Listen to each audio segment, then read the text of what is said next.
Who is going to take care of the wives? Why God created us? What is cosmic energy? The religion is the solution for the things happening all around the world. Jihad does not mean any war fought by any Muslim.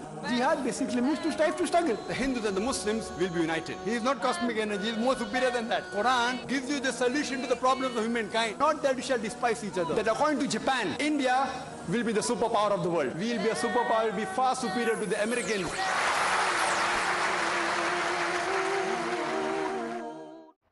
Alhamdulillah, wassalatu wassalam, ala rasulillah wa ala alihi wa sahbihi ajmain, amma ba'd, a'udhu billahi minash shaitanir rajim, bismillahir rahmanir rahim, udu ila sabili rabbika bil hikma, wal mawazzatil hasana, wajadil billati hasan, rabbi shrah li sadri, wa yassir li amri, wahlul 'uqdatam min lisani yafqahu qawli.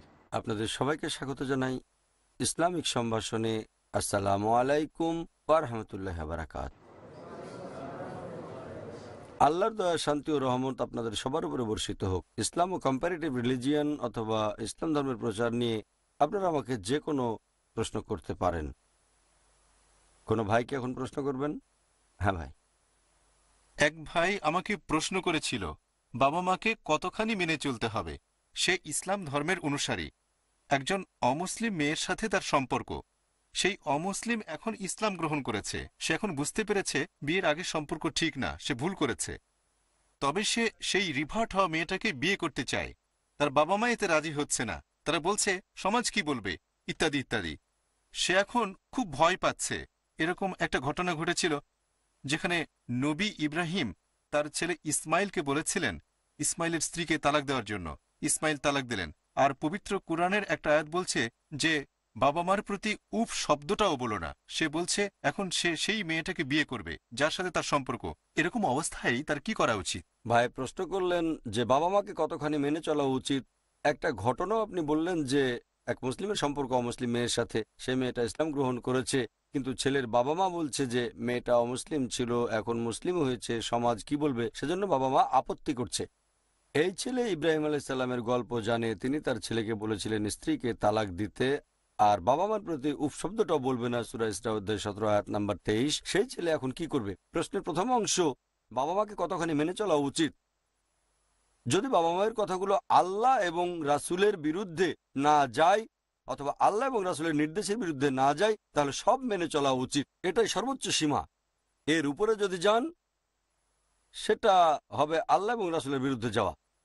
আল্লাহ পবিত্র কোরআনে উল্লেখ করেছেন সূরা লুকমান অধ্যায় নম্বর 31 আয়াত নম্বর 14, আমি মানুষ জাতিকে নির্দেশ দিয়েছি বাবা মার প্রতি সদয় হওয়ার জন্য, ভালো ব্যবহার করার জন্য। অনেক কষ্ট সহ্য করে মা সন্তানকে গর্ভধারণ করেন এবং 2 বছর বয়সে দুধ ছাড়ান। বাবা মাকে অবশ্যই মান্য করতে হবে। তবে তারপরের আয়াত বলছে সূরা লুকমান অধ্যায় 31 আয়াত নম্বর 15, যদি তোমার বাবা মা চেষ্টা করে তোমাকে জোর করে আল্লাহ তাআলা ব্যতীত অন্য কারো ইবাদত করার জন্য, তার মানে শিরক, তাহলে তাদের মেনো না, তারপরও তাদের সাথে সৎভাবে বসবাস করো।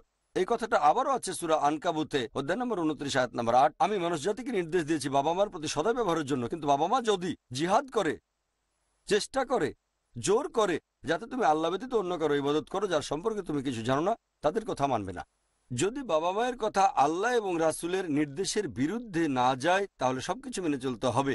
এটাই হচ্ছে সর্বোচ্চ সীমা। এই সীমার পরেও যদি তাদের কথা মেনে চলেন আপনি, তাহলে আল্লাহর বিরুদ্ধে চলে যাচ্ছেন। আল্লাহ এবং রাসূলের প্রতি আনুগত্য বেশি থাকতে হবে।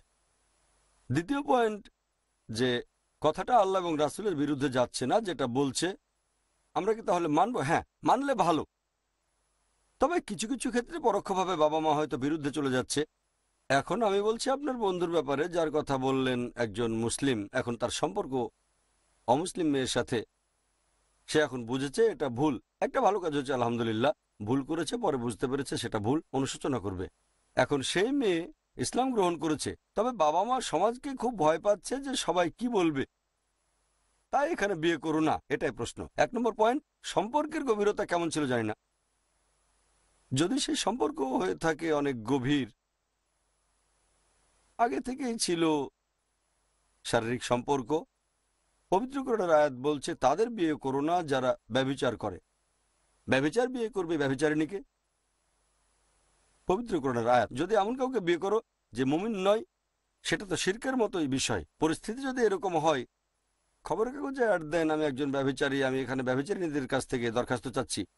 ধরেন টাইমস অফ ইন্ডিয়ার ম্যাট্রিমোনিয়াল কলাম, ছেলেটা পাপ করেছে, পরে বুঝতেও পেরেছে, তারপর মেয়েটা ইসলাম গ্রহণ করেছে।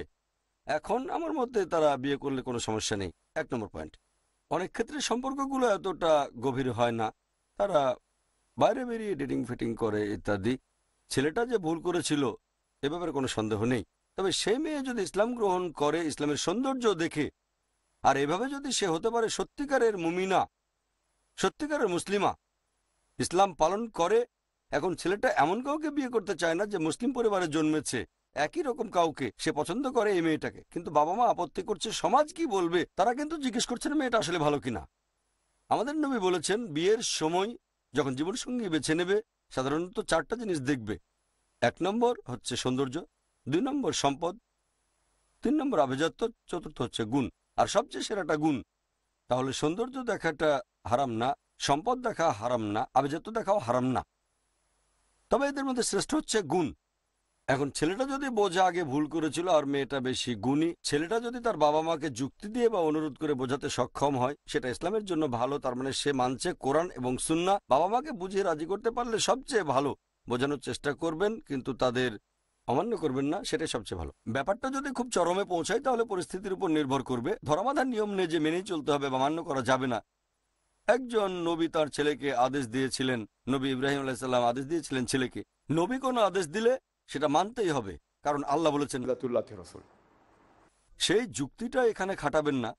নবী আদেশ দিয়েছিলেন, কারণটা কি ছিল? এখানে পরিস্থিতি যেরকম নবী ছেলেকে তালাক দিতে বলেছিলেন সেটার কারণ অন্য কিছু। এখানেও কি একই ঘটনা? ঘটনার সাদৃশ্য জানাটা গুরুত্বপূর্ণ। আপনি প্রসঙ্গ ছাড়া কোনো কিছু বলতে পারেন না। বাবা মাকে উফ বলবেন না, হ্যাঁ পবিত্রকরণ কথাই বলছে। যদি আপনার বাবা মা আল্লাহ সুবহানাহু ওয়া তাআলার বিরুদ্ধে যায়, কোরআন বলছে তাদের কখনো উফ বলো না। বিরক্ত হবেন না, ভালোভাবে বলবেন, আরে এটা কি বলছেন, আল্লাহর বিরুদ্ধে যাব, এভাবে না, ভালোভাবে বলবেন, আমি আল্লাহকে মানি, অবশ্যই তোমাদের কথাও মানি, তবে আমার কাছে আল্লাহ সবার আগে, তোমরা আরেকটু পরে। হ্যাঁ, বিরক্ত নিয়ে বলবেন না। উফ না বলা মানে কিন্তু একমত হওয়া নয়। উফ মানে বকা দেয়া, বকা দেবেন না। যতদূর সম্ভব মেনে চলবেন যদি আল্লাহ এবং রাসূলের বিরুদ্ধে না যায়। আমি এই কথা বলছি না যে এই ছেলেটার বিয়ে করা উচিত ওই মেয়েটাকে। আমি পরিস্থিতি জানি না, আপনাকে পুরো ব্যাপারটা খুঁটিয়ে দেখতে হবে। আমি একটা আউটলাইন দিচ্ছি। এখন সেই মেয়েটার ইসলাম গ্রহণের একমাত্র কারণ যদি হয়ে থাকে LBW, লাভ বিফোর ওয়েডিং, ভালোবাসার কারণে, শুধুমাত্র নামে মুসলিম হতে চায়, বাবা মা এই কারণে আপত্তি জানালে তারা ঠিক আছে, আমি তাহলে বাবা মার পক্ষে। তবে এখানে যেটা দেখছি, বাবা মায়ের আপত্তিটা অন্য জায়গায়। যদি বাবা মা সত্যি ইসলামিক হন তাহলে তারা বলতেন না যে সমাজ কি বলবে, তারা বলতেন সে তোমার স্ত্রী হিসেবে ভালো ম্যাচ করবে না। সমাজের লোক কি বলল সেটা গুরুত্বপূর্ণ না। যদি সমাজ বলে মুসলিমরা ভালো না, তাহলে কি আমি আমার ইসলাম ত্যাগ করে দেব? সমাজ বলে দাড়ি রাখা ভালো না, তাহলে কি আমি দাড়ি কেটে ফেলবো? সমাজ কি বলবে সেটা গুরুত্বপূর্ণ না, আল্লাহ এবং রাসূল কি বললেন সেটাই গুরুত্বপূর্ণ। বাবা মা ছেলেকে বলতে পারেন তুমি যে মেয়েটাকে বিয়ে করতে চাচ্ছ সে হচ্ছে অমুসলিম, একজন মুশরিক, সে মুসলিম হয়েছে শুধুমাত্র তোমার কারণে বা টাকার কারণে অথবা অন্য কিছু, যে কোনো কারণ, ইসলামের জন্য সে মুসলিম হয়নি, শুধুমাত্র নামের জন্য মুসলিম হয়েছে, এই মেয়েকে বিয়ে করো না। এরকম হলে বাবা মা ঠিক। আপনার বন্ধু বিশেষজ্ঞ কারো পরামর্শ গ্রহণ করতে পারেন, আলোচনা করে একটা সিদ্ধান্তে আসা যাবে। আশা করি উত্তরটা পেয়েছেন। কোনো বোন কি প্রশ্ন করবেন? আসসালামু আলাইকুম ভাই। ওয়ালাইকুম আসসালাম রহমতুল্লাহ বারাকাতুহু। কোনো মহিলা ইসলাম গ্রহণ করলে সেটা প্রকাশ্যে ঘোষণা করা কি বাধ্যতামূলক? ধরেন তার স্বামী আর ছেলেমেয়েরা তখনও অমুসলিম। বোন প্রশ্ন করলেন কোনো মহিলার জন্য প্রকাশ্যে ঘোষণা করা কি বাধ্যতামূলক যে সে ইসলাম ধর্ম গ্রহণ করেছে? যদি পরিবারের অন্য সবাই অমুসলিম থাকে, বাবা মা স্বামী সন্তান, বোন ছেলে হোক বা মেয়ে হোক, মহিলা অথবা পুরুষ, যে অমুসলিম ইসলাম গ্রহণ করেছে সে যদি মনে করে যে সে ইসলাম ধর্ম গ্রহণ করেছে, এটা যদি সবাইকে জানায় তাহলে জীবন হুমকিতে পড়তে পারে, বিপদে পড়তে পারে, তাহলে এই অনুমতি দেওয়া হয়েছে তারা ইসলাম গ্রহণ করে সেটা গোপন রাখতে পারবে যতদিন না প্রকাশ করার অনুকূল পরিবেশ তৈরি হয়। হয়তো বন্ধুদের জানাবে কিন্তু বাবা মাকে জানাবে না। ইসলাম অনুমতি দিয়েছে, কোরআন এরকম অনুমতি দিয়েছে, আপনার জীবন হুমকির মুখে তখন যদি শিরক করেন, মনের মধ্যে জানবাল্লাহ একজন, তখন অনুমতি আছে। এখানে ব্যাপারটা কিরকম? ধরেন একজন লোক পিস্তল নিয়ে আপনার মাথায় ঠেকিয়ে ধমক দিয়ে বলল এই মূর্তিকে পূজা করো, ইসলাম অনুমতি দিয়েছে। এটাও বলতে পারেন আমি পূজা করব না, তারপর মারা গেলেন, আলহামদুলিল্লাহ, এটার অনুমতি আছে। তবে ইসলাম এই অনুমতি দিয়েছে যে শিরক করতে পারেন, মূর্তি পূজা করতে পারেন, তবে মনের মধ্যে জানবেন আল্লাহ একজন। আর এখন মনে করেন রায়ট হচ্ছে, গলির মধ্যে একজন হিন্দু আপনাকে পিস্তল ধরে জিজ্ঞেস করলো তুমি হিন্দু না মুসলিম, বললেন হিন্দু, কোনো সমস্যা নেই। আবার ধরেন জনসমক্ষে এটা ঘটলো, সেখানে আপনি সত্যি বললেন, কারণ প্রভাব পড়বে হাজারো মানুষের উপর, নির্ভর করবে পরিস্থিতির উপর। ইসলাম এখানে সত্যি বলার অনুমতি দিয়েছে। দৃষ্টান্ত স্থাপনের জন্য সত্যি বলে মারা যেতে পারেন, সমস্যা নেই। শিরকও করতে পারেন জনসমক্ষে, পরিস্থিতি বলবে আপনি কোন কাজটা করবেন। তবে ইসলাম দুটোর অনুমতি দিয়েছে, শিরক করারও অনুমতি আছে। আর এখানে যে পরিস্থিতি, আপনারা আমাদের নবীর জীবনেও দেখবেন, মুহাম্মদ সাল্লাল্লাহু আলাইহি ওয়াসাল্লাম নবুয়তের প্রথম 13 বছর ছিলেন মক্কাতে, তাদের ব্যবহার দেখেছেন। প্রথমে ধীরগতিতে এগিয়েছেন, পরবর্তীতে ঘোষণা করেছেন। এখন একজন মহিলা, একটা মেয়ে অথবা একটা ছেলে যদি ইসলাম গ্রহণ করে আর মনে করে যে ইসলাম ধর্ম গ্রহণ করার কথাটা পরিবারকে জানালে সমস্যা হতে পারে, কিছুদিন গোপন রাখলে সমস্যা নেই, তবে তাকেও ইসলামের বাণী প্রচার করতে হবে, কারণ ঘোষণা দেওয়ার পরেই সে তার বাবা মাকে দাওয়া দিতে পারে। গোপন থাকলে তো পারবে না, তাই চেষ্টা করা উচিত তাড়াতাড়ি যেন পরিস্থিতি এরকম হয়, পরিস্থিতি সুবিধাজনক করে নিতে হবে। তারপর জানাবে বাবা মা পরিবারের সদস্যদেরকে যে সে ইসলাম গ্রহণ করেছে, তারপর তাদের দাওয়া দিতে পারে। তবে যদি বিপদের সম্ভাবনা থাকে তাহলে অপেক্ষা করেন, পরিস্থিতি যখন কিছুটা স্বাভাবিক হবে অথবা বিয়ে হয়ে গেল, তারপর আপনি বিভিন্ন মানুষকে দাওয়া দিতে পারেন। পরিস্থিতি দেখতে হবে, তবে ইসলাম অনুমতি দিয়েছে যে পরিস্থিতি অনুকূল না হওয়া পর্যন্ত এটা গোপন রাখতে পারবেন। আশা করি উত্তরটা পেয়েছেন। কোনো ভাই কি প্রশ্ন করবেন? হ্যাঁ ভাই। আসসালামু আলাইকুম। ওয়ালাইকুম আসসালাম রহমত। আপনি কি আখিরাত মানে পরকালের জীবন সম্পর্কে একটু বিস্তারিত বলবেন? ভাই, আপনি আমার কাছে আখিরাত মানে পরকালের জীবন সম্পর্কে জানতে চাইলেন বিস্তারিতভাবে। বিস্তারিত বললে কয়েকদিন ধরেই বলতে হবে, মাত্র একটা লেকচারে হবে না। সংক্ষেপে যেটা বলতে পারি, আখিরাত মানে পরকাল, পৃথিবীর জীবন ইহকাল। এই জীবন হচ্ছে পরকালের জন্য একটা পরীক্ষা। আল্লাহ কোরআনে বলেছেন সূরা মুলক অধ্যায় 67 আয়াত নাম্বার 2, আল্লাযী খালাকাল মাউতা ওয়াল হায়াতা। আল্লাহ সৃষ্টি করেছেন মৃত্যু ও জীবন পরীক্ষার জন্য, কে তোমাদের মধ্যে কর্মে উত্তম। আমরা সবাই পৃথিবীতে জীবন কাটাচ্ছি, যে সেটা হচ্ছে পরকালের জন্য পরীক্ষা। যদি আল্লাহ এবং রাসূলের নির্দেশ মতো জীবনযাপন করেন, যদি পরীক্ষায় পাশ করেন তাহলে বেহেশতে যাবেন, যদি ফেল করেন তাহলে যাবেন দোজখে। এই জীবন পরকালের জন্য একটা পরীক্ষা। আমাদের অস্তিত্বের মূল কারণটা হচ্ছে আখিরাত, এই দুনিয়া নয়। আল্লাহর কাছে আখিরাতের পাশাপাশি এই দুনিয়ার জন্য দোয়া করবেন, আলহামদুলিল্লাহ করতে পারেন। তবে আমাদের চূড়ান্ত লক্ষ্য আখিরাত, এই দুনিয়া নয়। দুনিয়ার জন্য দোয়া করতে পারেন, আল্লাহ এবং রাসূল অনুমতি দিয়েছেন, তবে চূড়ান্ত লক্ষ্য আখিরাত। অনেক মানুষ এই পার্থিব জীবনের মায়ার জালে আটকে যায়, তারা অদূরদর্শী। ব্যবসা শুরু করলেন, প্রথম দিকে ব্যবসায় লোকসানের সম্ভাবনা অনেক বেশি থাকে। ইনভেস্ট করলেন, প্রথম বছর লোকসান, দ্বিতীয় বছর লোকসান, তৃতীয় বছর লোকসান, চতুর্থ বছরে গিয়ে লাভ করলেন। এই ব্যবসায়ী দূরদর্শী। যারা অদূরদর্শী তারা কয়েকদিনেই লাভ করতে চায়, তারপর লোকসান হয়ে যায়। তাহলে এই জীবনটা পরকালের জন্য একটা পরীক্ষা। আমাদের পার্থিব জীবনের চূড়ান্ত লক্ষ্য হবে পরকাল। এভাবেই উচিত মানুষের জীবনযাপন করা। বিস্তারিত জানতে আমার লেকচার দেখতে পারেন অথবা বই পড়তে পারেন, মৃত্যুর পরের জীবন। অন্যদের লেকচারও আছে আমাদের IRF লাইব্রেরিতে, আপনি সবগুলোই পাবেন। আশা করি উত্তরটা পেয়েছেন। হ্যাঁ ভাই। আসসালামু আলাইকুম। ওয়ালাইকুম আসসালাম রহমতুল্লাহ। যীশু খ্রিস্ট বলেছেন, আমার পিতা আমার চাইতে মহান, আমার পিতা সবার চাইতে মহান। এখন আল্লাহকে পিতা বলে ডাকাটা কি অসামঞ্জস্য নয়? ভাই, আপনি প্রশ্ন করলেন বাইবেলের দুটো অনুচ্ছেদ যেখানে যীশু খ্রিস্ট সাল্লাম বলেছেন আমার পিতা আমার চেয়ে মহান, আমার পিতা সবার চেয়ে মহান।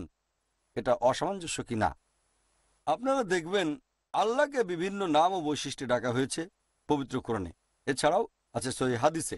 কোরআনে আল্লাহকে সব মিলিয়ে 99টা আলাদা নামে ডাকা হয়েছে।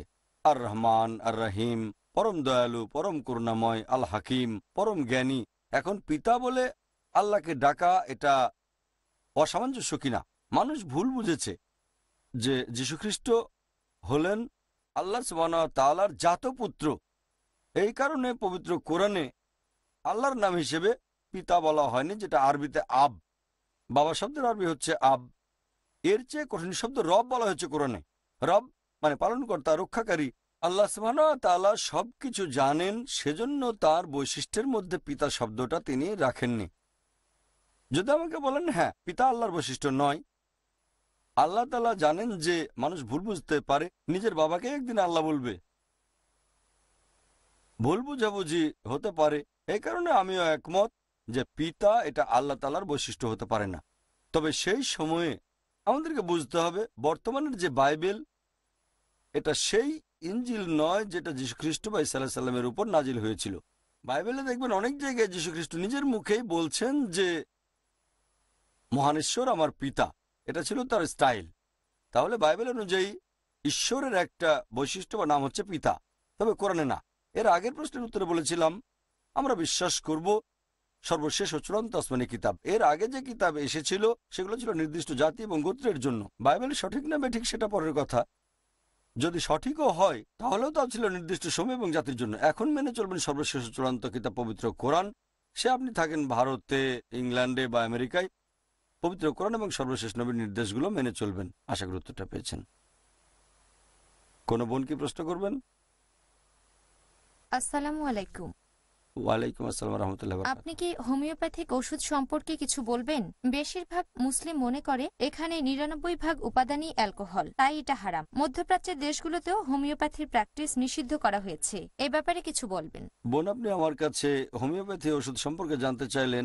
বেশিরভাগ মুসলিম এটাকে হারাম বলে মনে করেন কারণ ৯৯% উপাদান অ্যালকোহল। বোন, আমি যতটুকু ব্যাপারে জানি যে হোমিওপ্যাথির বেশিরভাগ ওষুধে অ্যালকোহল মেশানো থাকে। পরিমাণ কম বা বেশি অ্যালকোহল থাকে বেশিরভাগই। কত পার্সেন্ট থাকে জানি না, ৯৯ নাকি ৯৫% জানি না আমি, তবে বেশিরভাগই থাকে।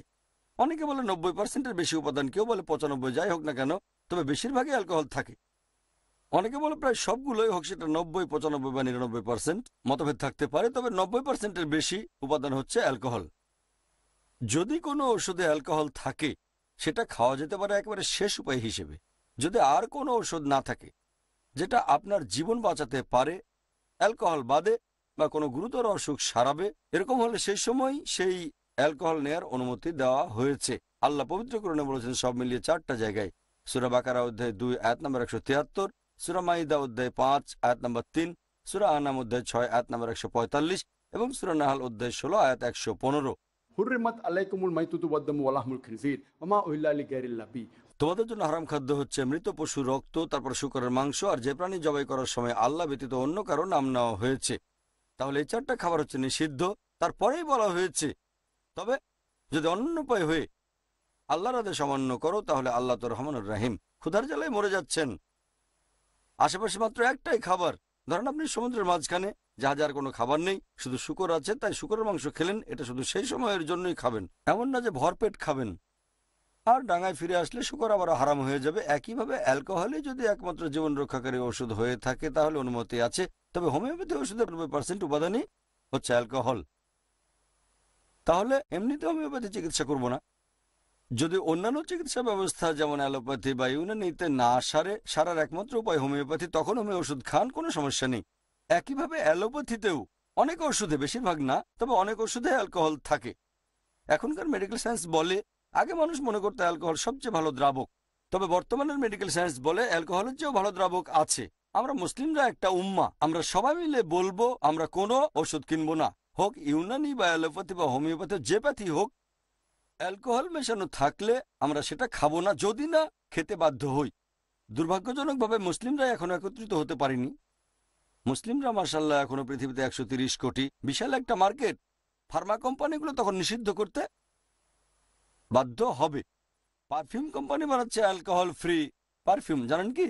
পারফিউম কোম্পানি মুসলিমদের জন্য, ফ্রান্সের বানানো, সুইজারল্যান্ডের বানানো।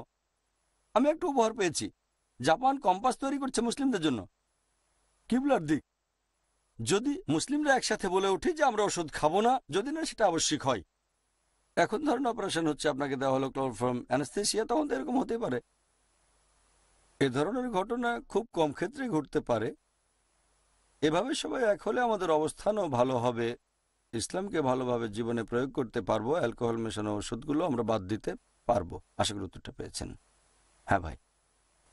ভাই, অনেক মুসলিম দ্বিধায় আছেন যে কিংফিশার এয়ারলাইন্সে চাকরি করা যাবে কিনা, পরামর্শ দেন। ভাই প্রশ্ন করলেন যে কিংফিশার এয়ারলাইন্সে চাকরি করা ঠিক হবে কিনা। প্রথমে বলছি এয়ারলাইন্স নিয়ে, তারপর আসবো কিংফিশার এয়ারলাইন্সে, যাতে করে দুটো উত্তর মিশে না যায়।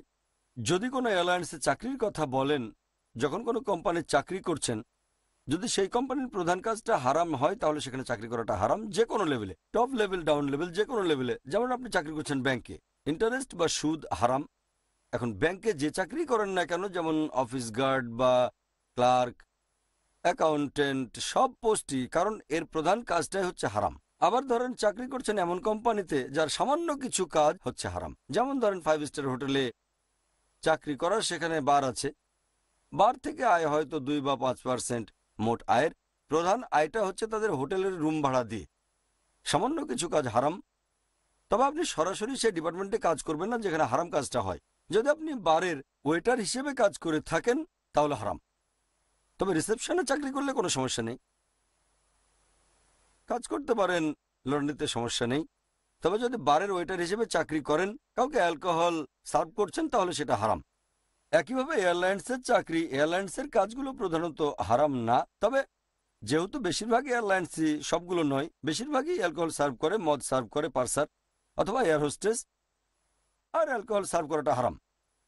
এমন এয়ারলাইন্সে চাকরি করা যারা অ্যালকোহল সার্ভ করে, সেখানে পার্সার হিসেবে বা এয়ার হোস্টেসের চাকরি, সেটা হারাম, কারণ মদ সার্ভ করতে হবে। কিন্তু ধরুন আপনি টিকেটিং এজেন্ট বা গ্রাউন্ড স্টাফ, এরকম হলে সমস্যা নেই। এবার আসছি কিংফিশার এয়ারলাইন্সে। এর উত্তরটা আলাদা দিচ্ছি কেন? কারণ কিংফিশারের প্রধান কাজটা একটা অ্যালকোহল কোম্পানি, এটা প্রধান কাজ হচ্ছে অ্যালকোহল। তাহলে অ্যালকোহল প্রস্তুতকারী কিংফিশার কোম্পানিতে চাকরি করা হারাম। এখন কিংফিশার এয়ারলাইন্সে চাকরি করা যাবে কিনা, এখানেও আপনারা ভালো করে দেখবেন এই কোম্পানির উদ্দেশ্য কি অ্যালকোহলকে উৎসাহিত করার জন্য কিনা। এখন অনেক কোম্পানি ছদ্ম বিজ্ঞাপন দেখায়, যেমন এই দেশের আইন অনুযায়ী অ্যালকোহলের বিজ্ঞাপন দিতে পারবেন না খবরের কাগজ বা টেলিভিশনে। তারা কি করে? ছদ্ম বিজ্ঞাপন দেখায়। ছদ্ম বিজ্ঞাপন মানে পরোক্ষভাবে। তাহলে পরোক্ষভাবে 99% ক্ষেত্রে তারা বলবে অ্যালকোহলের কথা, কিন্তু সেই বিজ্ঞাপনে খুব ছোট করে লেখা থাকবে পানি। তবে বিজ্ঞাপনটা অ্যালকোহলের। এগুলো ছদ্ম বিজ্ঞাপন, তার মানে টেবিলের নিচ থেকে।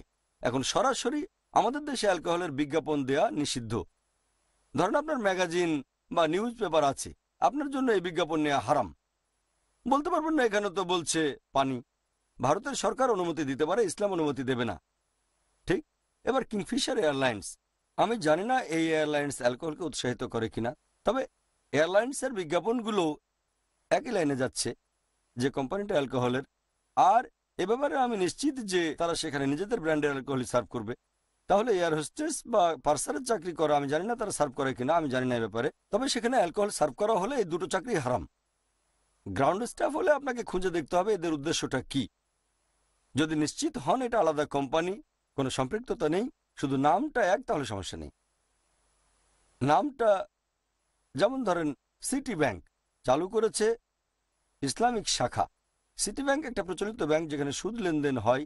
সিটি ব্যাংকে চাকরি করা হারাম, তবে এদের ইসলামিক শাখা। বেশিরভাগ কাজ হারাম, তবে এই কাজটা যদি এদের সাথে মূল ব্যাংকের সংযোগ না থাকে, নামটা সিটি ব্যাংক, এমনিতে চাকরি করা হারাম, তবে সেখানে ইসলামিক শাখা যদি থাকে, এখানে চাকরিটা আপনি করতে পারবেন, কোনো সমস্যা নেই, যদি সরাসরি সংযোগ না থাকে আর হিসাবটা আলাদা করা হয়। বুঝলেন?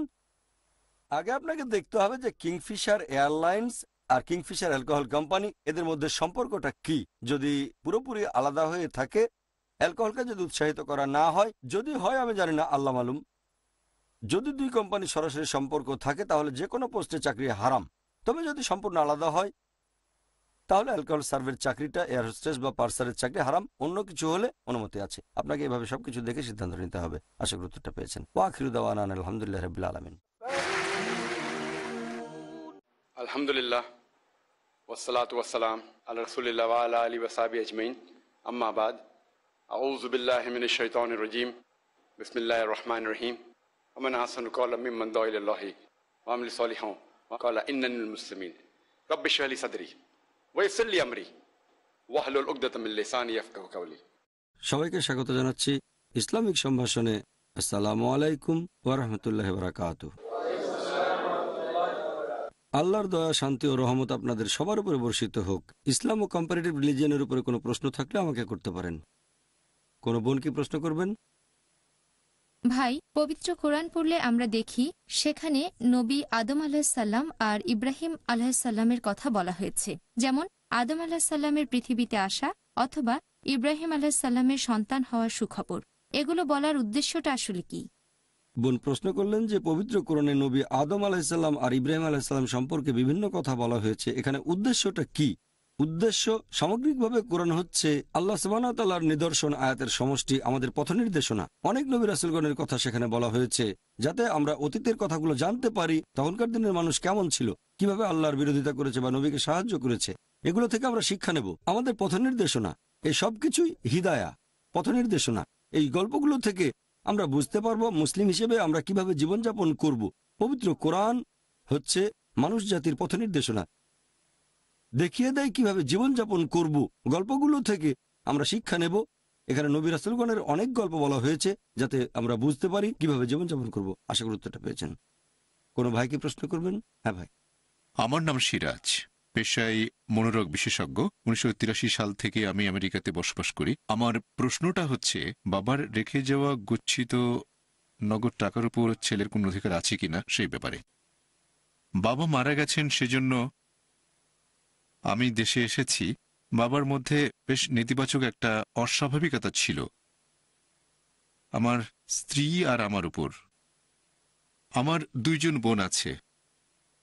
বাবা বেশ কিছু নগদ টাকা ডিপোজিট সার্টিফিকেট হিসেবে যৌথভাবে আমার 2 বোনের নামে করে রেখেছেন। আমার ছোট বোন বাবার মনে বিষ ঢেলেছে, এই অস্বাভাবিকতাকে আরো বাড়িয়ে দিয়েছে। সবচেয়ে ছোট বোনকে আমি দেশে পাঠিয়ে দিয়েছিলাম যাতে সে বাবার যত্ন নিতে পারে, কারণ আমার মা 2 বছর আগে মারা গেছে। সে বলেছিল দেশে ফিরে আসার পরে সে আবার আমেরিকায় যাবে গ্রিন কার্ডের জন্য। তবে দেশে আসার পরে সে আমেরিকায় যেতে পারছে না। এখন ছেলে কি কোনো অধিকার আছে? বাবা আমাকে তার নগদ সম্পত্তি থেকে পুরোপুরি বঞ্চিত করেছেন, এটাই আমার প্রশ্ন। ভাই, আপনি প্রশ্ন করলেন যে আপনার বাবা কিছুদিন আগে মারা গেছেন, তার 3 জন সন্তান, 1 ছেলে 2 মেয়ে, আপনি আর আপনার 2 ছোট বোন। 2 বোন আপনার বাবার মনে বিষ ঢেলে দিয়েছে। মারা যাওয়ার সময় তিনি তার সম্পত্তি, নগদ টাকা বা এরকম কিছু সব দিয়ে গেছেন 2 মেয়েকে। আপনার অধিকার আছে কিনা?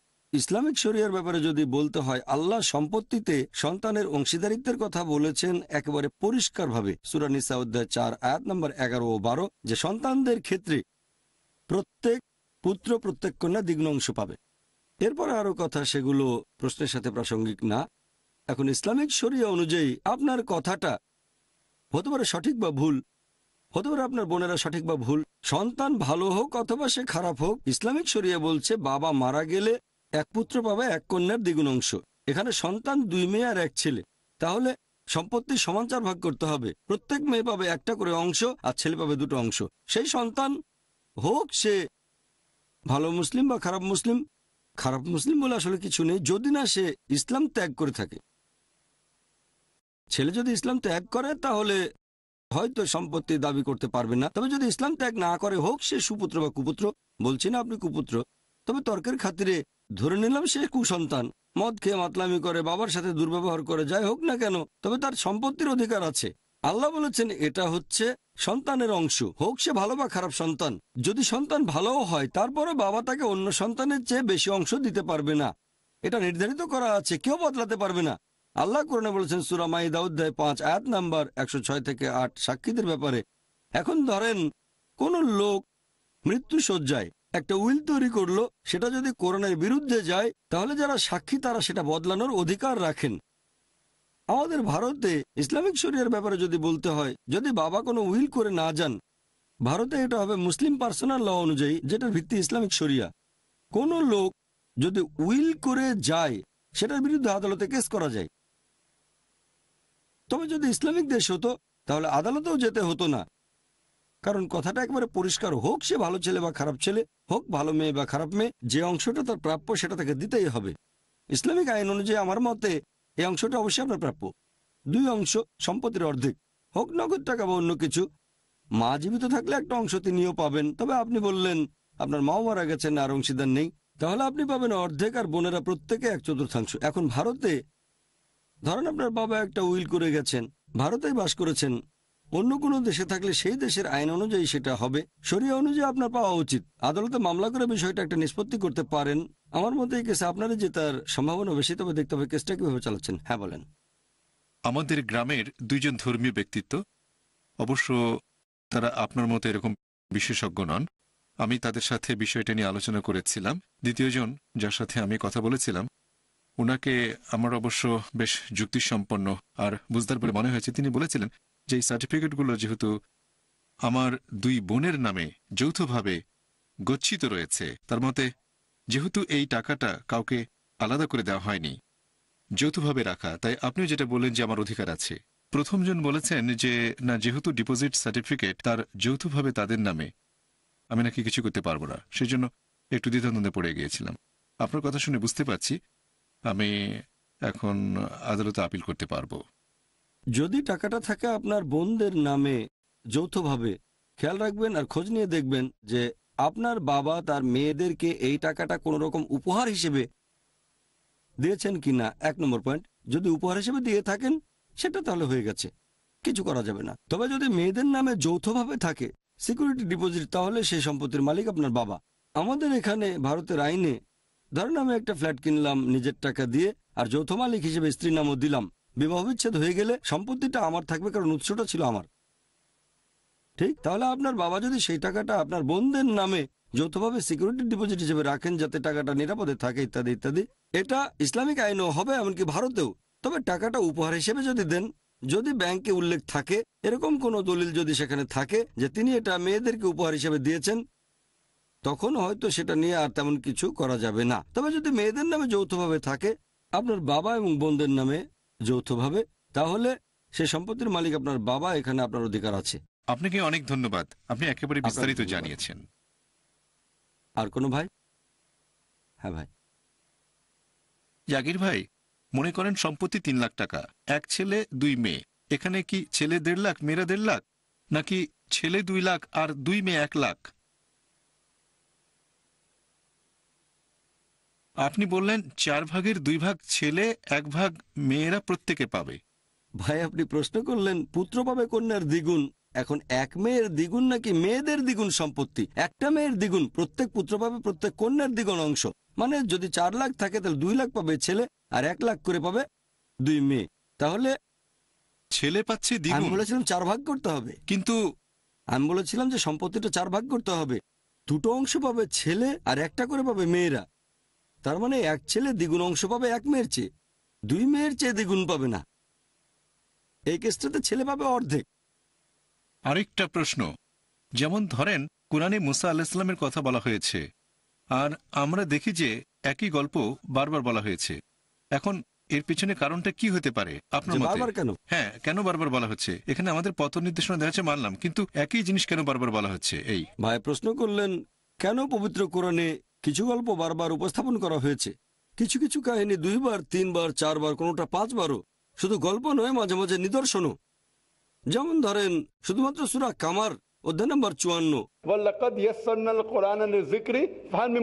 একই কথা 4 বার বলা হয়েছে একই সূরাতে। অনেক কথা আবার আছে হয়তো 4 বার, প্রথম দিকে একটা সূরাতে, তারপর আরেকটাতে মাঝামাঝি। তবে এটা এক সূরাতেই পরপর 4 বার। আমি তোমাদের জন্য কোরআনকে সহজ করে দিয়েছি যাতে বুঝতে পারো, মনে রাখতে পারো। তাই তোমাদের মধ্যে উপদেশ গ্রহণকারী কেউ কে আছে? তাহলে বারবার বলা এটাও বিভিন্ন টাইপের।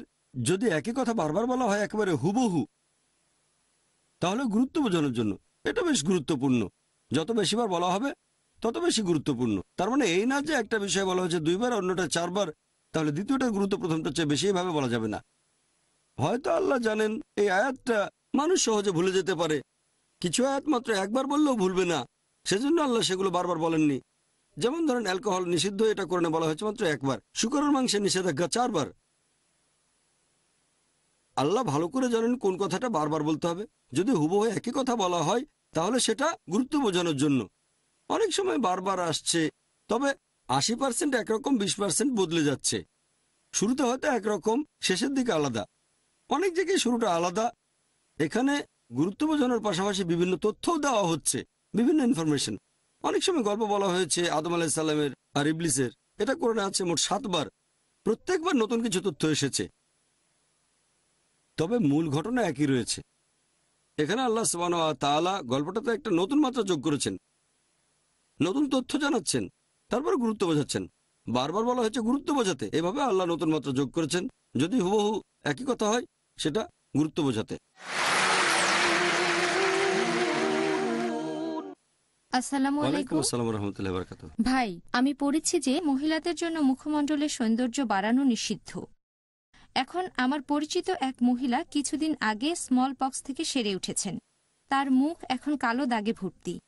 এখন সেই মহিলা কি মুখে সার্জারি করতে পারবে? বোন প্রশ্ন করলেন যে মহিলাদের জন্য সৌন্দর্য বাড়ানোটা নিষিদ্ধ, এক মহিলার পক্স হয়েছে, সেই মহিলা এখন সার্জারি করতে পারবে কি না। বোন এখানে বুঝতে হবে সৌন্দর্য বাড়ানো অপ্রয়োজনে কোনো নাম হারামের সামনে মেকআপ নিয়ে যাওয়াটা নিষিদ্ধ। আপনি যদি আপনার স্বামীর জন্য মেকআপ করেন বা আপনার সৌন্দর্য বাড়ান তাতে কোনো সমস্যা নেই। ব্যাপারটা এমন যে সৌন্দর্য বর্ধন পুরোপুরি নিষিদ্ধ। যদি অসুখের কারণে মুখে কোনো দাগ পড়ে আর আপনি সেই দাগ সার্জারি করে তুলতে চান, কোনো হাদিস বা কোরআনের কোনো আয়াত এটাকে নিষেধ করছে না। পক্সের কারণে মুখে দাগ পড়লো, সার্জারি করে দাগটা আপনি তুলতে পারেন।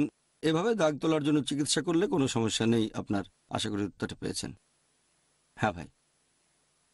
আসসালামু আলাইকুম। ওয়ালাইকুম আসসালাম রহমতুল্লাহ। মুসলিমদের ৭৩টা দলের মধ্যে কোন দলটা বেহেশতে যাবে, আর অন্যান্য যে দলগুলো তারা কি সারা জীবন দুযোগে থাকবে? ভাই প্রশ্ন করলেন যে মুসলিমদের ৭৩টা দলের মধ্যে কোন দলটা বেহেশতে যাবে। এটা মোহাম্মদ সাল্লাল্লাহু আলাইহি ওয়াসাল্লামের একটা হাদিস আছে তিরমিজিতে। এখানে নবী বলেছেন ইসলামের মধ্যে ৭৩টা দল তৈরি হবে, মাত্র একটা দল যাবে বেহেশতে। সাহাবাগণ জিজ্ঞেস করবেন কোন দলটা? যারা অনুসরণ করবে আমাকে, মানবে আল্লাহ এবং রাসূলকে, অনুসরণ করবে আমাকে আর আমার দৃষ্টান্তকে। আমরা মেনে চলবো কোরআন ও সহিহ হাদিস, অনুসরণ করব নবীর স্টাইল আর সাহাবাগণের স্টাইল। শুধুমাত্র এই দলটা বেহেশতে যাবে। নবী কোনো নাম ধরে বলেননি, বলেছেন দলটার কাজের কথা। যদি আপনি বলেন যে আমি এ বি সি দলে আছি, সেটা দিয়ে বোঝা যাবে না। সেই দলটা যারা আল্লাহ এবং রাসূলকে মেনে চলে আর দল তৈরি করে না। পবিত্র কোরআন বলছে দল তৈরি করো না, আপনি কোরআন মেনে চলবেন। আর কোরআন বলছে সূরা আনার মধ্যে 6 আয়াত 159, যারা দিন সম্পর্কে নানা দল তৈরি করে, হে নবী তাদের দায়িত্ব তোমার নয়। যদি কোরআন এবং সুন্নাহ মেনে চলেন তাহলে দলাদলি করবেন না। তাহলে যারা কোরআন এবং সুন্নাহ মেনে চলে আর দলাদলি করে না তারা বেহেশতে যাবে। বুঝতে পারলেন? এখন অন্যদের কি হবে? তারা বেহেশতে যেতে পারবে না। পরে যদি আল্লাহ তাদের ক্ষমা করেন, যদি শিরক না করে তারা, পরে আল্লাহ বেহেশতে নিলেন, চাইলে তিনি তা করতে পারেন। আশা করি উত্তরটা পেয়েছেন। হ্যাঁ ভাই। আসসালামু আলাইকুম। ওয়ালাইকুম আসসালাম রহমতুল্লাহ বারাকাতুহু। জাকির ভাই, আপনি বললেন মুসলিমদের দল তৈরি করা উচিত নয়, তবে মানুষ তো আপনাদেরকে দল বানিয়ে ফেলেছে যে আপনারা আইআরএফ মতবাদের। এটার উত্তর দিব কিভাবে? ভাই খুব সুন্দর প্রশ্ন করেছেন যে আমরা দল তৈরি না করলেও মানুষ আমাদেরকে এখন একটা লেভেল দিচ্ছে যে এরা আইআরএফ মতবাদের। এই লেভেলটা আমরা দিচ্ছি না, অন্যান্য মানুষ দিচ্ছে। আমরা কাজ করছি একটা প্রতিষ্ঠান হিসেবে। আমাদের নবী বলেছেন তোমরা একসাথে মিলে কাজ করো, তার মানে জামাত। নবী এটাকে উৎসাহিত করেছেন। তবে যদি বলেন আইআরএফ এর লোকজন যারা শুধু তারাই বেহেশতে যাবে, সেটা বলা হারাম। আমাদের প্রতিষ্ঠানের নাম হচ্ছে আইআরএফ। প্রতিষ্ঠানটার নাম হতে পারে জামাতে ইসলামী, অথবা ধরেন হতে পারে জামাতে আহলে হাদিস। এটা একটা প্রতিষ্ঠান, সমস্যা নেই। প্রতিষ্ঠানটা কোরআন হাদিস অনুযায়ী চললে কোনো সমস্যা নেই, তবে কোরআন হাদিসের বিরুদ্ধে গেলে তাহলে সমস্যা। তবে যদি বলেন শুধু এই প্রতিষ্ঠানের লোকজনই বেহেশতে যাবে, তখন সেটা হবে একটা সমস্যা। কালকে যদি কেউ বলে আইআরএফ এ যোগ দেব আর বেহেশতে চলে যাব, সেটা হবে তার ভুল। কিন্তু যদি কোনো প্রতিষ্ঠানে একসাথে মিলেমিশে কাজ করেন, কোনো সমস্যা নেই। আমরা কখনোই বলিনি যারা আমাদের লেকচার শুনবে বা আইআরএফ এ কাজ করবে তারা বেহেশতে চলে যাবে, কখনোই বলিনি আমরা। যারা আল্লাহ এবং রাসূলকে মেনে চলবে তারা এই প্রতিষ্ঠানে থাকুক বা না থাকুক বেহেশতে যাবে। মানুষ এরকম লেভেলটা দিচ্ছে। আল্লাহ লেভেল দিয়েছেন মুসলিম। যদি কেউ জিজ্ঞেস করে আপনি কি, ধর্মীয় পরিচয়ে আমি মুসলিম। আল্লাহ বলেছেন সূরা হজ অধ্যায় 22 আয়াত নম্বর 78, আমাদের সম্বোধন করেছেন মুসলিম হিসেবে। সূরা ফুসিলাত অধ্যায় 41 আয়াত 33, অনুষ্ঠানের শুরুতে আমি এই আয়াতটা বলেছিলাম।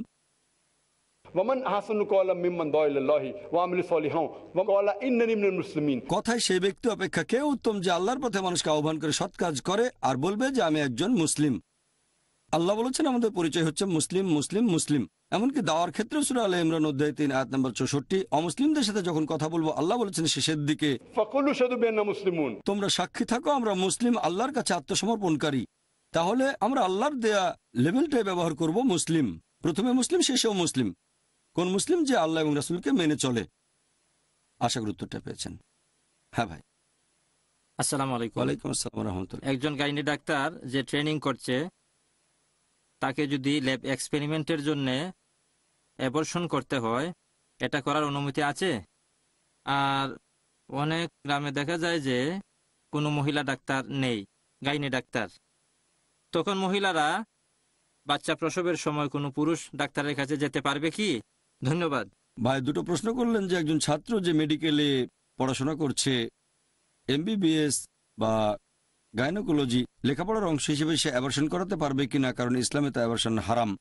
দ্বিতীয় প্রশ্ন হচ্ছে একটা গ্রামে যদি কোনো মহিলা গাইনি ডাক্তার না থাকে তাহলে মহিলারা পুরুষ ডাক্তারের কাছে যেতে পারবে কিনা ডেলিভারির জন্য। আপনার প্রথম প্রশ্নের ব্যাপারে যদি বলতে হয়, আমিও এক সময় এমবিবিএস করেছি। এখানে আমাদের বুঝতে হবে যে স্বাভাবিক পরিস্থিতিতে ইসলামিক শরিয়া অনুযায়ী অ্যাবর্শন করা হারাম, কারণ যদি হয় ফ্যামিলি প্ল্যানিং অথবা ব্যক্তিগত কিছু, তবে যদি জীবনের আশঙ্কা থাকে, যদি মায়ের জীবন হুমকিতে পড়ে, গর্ভে সন্তান থাকলে মায়ের জীবন যদি হুমকিতে থাকে তাহলে অ্যাবর্শনের অনুমতি আছে। যেমন ধরেন একজন মহিলার অনেকবার অপারেশন হয়েছে, 3 বার বা 4 বার, এখন যদি সে আবারও গর্ভধারণ করে তাহলে সেটা তার জীবনের জন্য হুমকি হয়ে দাঁড়াবে, তখন ইসলাম অনুমতি দিচ্ছে, অ্যাবর্শন করা যেতে পারে। অথবা সেই মহিলার আছে হৃদরোগ, হার্টের সমস্যা, আর এই অবস্থায় গর্ভধারণ করলে তার জীবনের আশঙ্কা থাকতে পারে, তখন ইসলামিক শরিয়া বলছে বড় ক্ষতির চেয়ে ছোট ক্ষতি মেনে নেওয়া ভালো। তাহলে মায়ের জীবন বেশি গুরুত্বপূর্ণ। এই ধরনের পরিস্থিতিতে অ্যাবর্শনের অনুমতি আছে। এখন যদি এটা বাধ্যতামূলক হয় যে কমপক্ষে একজন ছাত্র এতগুলো অ্যাবর্শন করবে বা এতগুলো ডেলিভারি করবে, এটাকে অ্যাবর্শন না বলে ডেলিভারি বলা যায়। তবে উপরের লেভেলে অ্যাবর্শনের প্রয়োজন আছে। এখানে আমি যেটা করব, আমি সেই কেসগুলো দেখব আর টিচারকে বলবো যে আমাকে আপনারা শুধু সেই কেসগুলো দেন যেগুলো শরিয়া অনুযায়ী, যদি অ্যাবর্শনের কারণ হয় মায়ের স্বাস্থ্যগত কারণ, যে তার হার্টের সমস্যা আছে, গর্ভধারণ করলে বিপদ আছে, অথবা আগে অনেকগুলো অপারেশন করা হয়েছে, যেন ব্যক্তিগত কারণে না হয়, এরকম কিছু কেস বেছে নেব আর টিচারকে বলবো যে আমাকে শুধু সেই কেসগুলোতে রাখেন। আর এটা সম্ভব, আপনার ইচ্ছা থাকলে উপায় একটা বের হবে। আপনার দ্বিতীয় প্রশ্নের ব্যাপারে যদি বলতে হয়, হিজাব পরানোর কারণে এটা করলে ভালো হয় যে একজন মহিলা যাবে মহিলা ডাক্তারের কাছে। তবে যদি সেখানে কোনো মহিলা ডাক্তার না থাকে তখন শেষ উপায় হিসেবে পুরুষ ডাক্তারের কাছে যেতে পারে।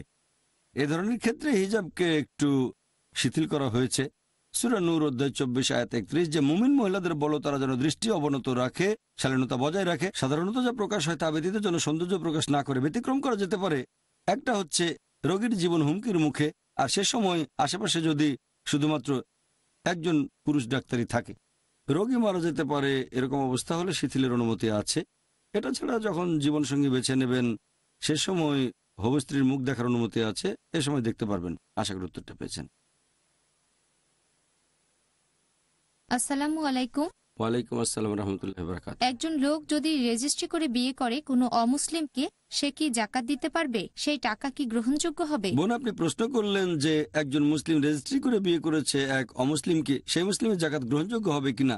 যদি একজন মুসলিম বিয়ে করে কোনো অমুসলিমকে, যদি শরিয়ায় অনুমতি না থাকে, মুসলিম অমুসলিমের বিয়েকে শরিয়া অনুমতি দেয় না। কোনো মুসলিম যদি অমুসলিমকে বিয়ে করে, যেটা করা উচিত না, তাহলে সেটা হবে সেই মুসলিমের একটা ভুল কাজ, এটা হারাম। তবে কেউ একটা কাজ করলো হারাম, তার মানে এই না যে তার দ্বিতীয় কাজটাও গ্রহণযোগ্য হবে না, সেটা নির্ভর করবে আল্লাহ তাআলার উপর। ধরেন এক লোক অ্যালকোহল বিক্রি করে, কাজটা হারাম। এখন যে অ্যালকোহল বেচে তার জাকাত গ্রহণযোগ্য হবে কিনা, জাকাতের ব্যাপারটা অ্যালকোহলের ব্যাপারটা আলাদা। যদি অ্যালকোহল বিক্রি করেন তাহলে শাস্তি পাবেন, অ্যালকোহল বিক্রির জন্য যে শাস্তি সেটা আপনি পাবেন। তবে অন্যান্য বিষয়গুলো যতদূর সম্ভব মেনে চলতে হবে। ইসলামে সবচেয়ে বড় পাপ হচ্ছে শিরক, আল্লাহ সুবহানাহু ওয়া তাআলার সাথে অন্য কাউকে শরীক করা। যদি কেউ শিরক করে তাহলে তার অন্যান্য কাজগুলোর কোনো মূল্য নেই। কেন? শিরক করা সবচেয়ে বড় পাপ, আল্লাহ কখনোই ক্ষমা করবেন না যদি কেউ শিরক করে। আল্লাহ পবিত্র কোরআনে বলেছেন সূরা নিসা অধ্যায় নম্বর 4 আয়াত নম্বর 48, এছাড়াও সূরা নিসা অধ্যায় 4 আয়াত 116, আল্লাহ চাইলে যে কোনো পাপ ক্ষমা করতে পারেন, তবে শিরক করাকে কখনোই ক্ষমা করবেন না। যদি কেউ মারা যায় মুশরিক হিসেবে, তার অন্যান্য সব কাজ মূল্যহীন। শিরক করেছিল কিন্তু মৃত্যুর আগে তওবা করলে সমস্যা নেই, অন্য যে কোনো পাপে তাকে সেই অনুযায়ী শাস্তি দেয়া হবে। তবে তার মানে এই না যে সে অন্য যে কাজগুলো করেছে সেগুলো গ্রহণযোগ্য হবে না, সেটা আল্লাহ বলতে পারেন। কিছু বিষয়ে সম্পর্ক আছে, সরাসরি বলতে পারেন এটা মূল্যহীন। যেমন ধরেন এক লোক আরেকজনের সাথে কথা বলছে, কথা বলার সাথে সাথে সে যদি মুসলিমদের মতো করে নামাজ পড়ে, সেটা মূল্যহীন, নামাজটা মূল্যহীন হয়ে যাবে। এই কাজগুলো সম্পর্কিত, নিশ্চিতভাবে বলতে পারেন না এটা মূল্যহীন। তবে যদি সম্পর্ক না থাকে তাহলে সে ভালো কাজের পুরস্কার পাবে, আর যদি ভুল করে থাকে তাহলে শাস্তি পাবে। আশা করি উত্তরটা পেয়েছেন। কোনো বোনকে প্রশ্ন করবেন? আসসালামু আলাইকুম।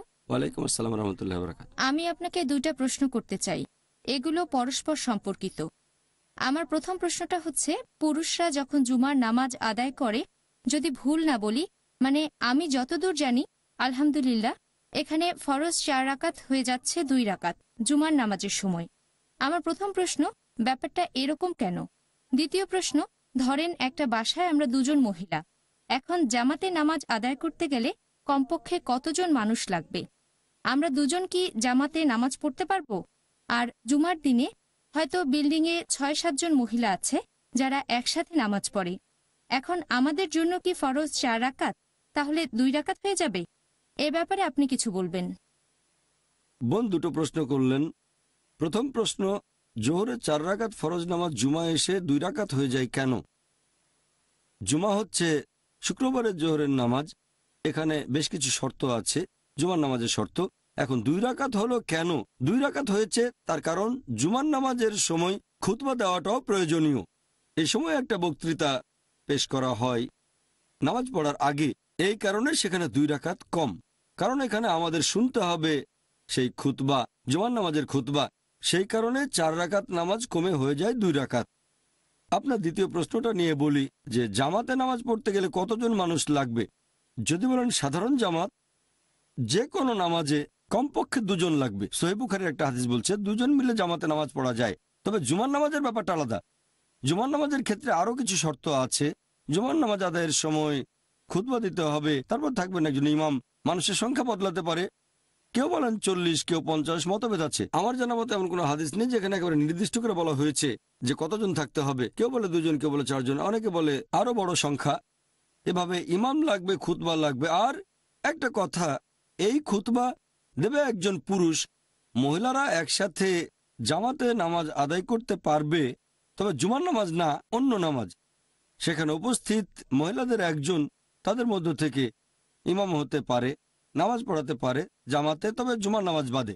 জুমার নামাজের কিছু শর্ত আছে। আর জুমার খুতবা ইমামকে হতে হবে একজন পুরুষ।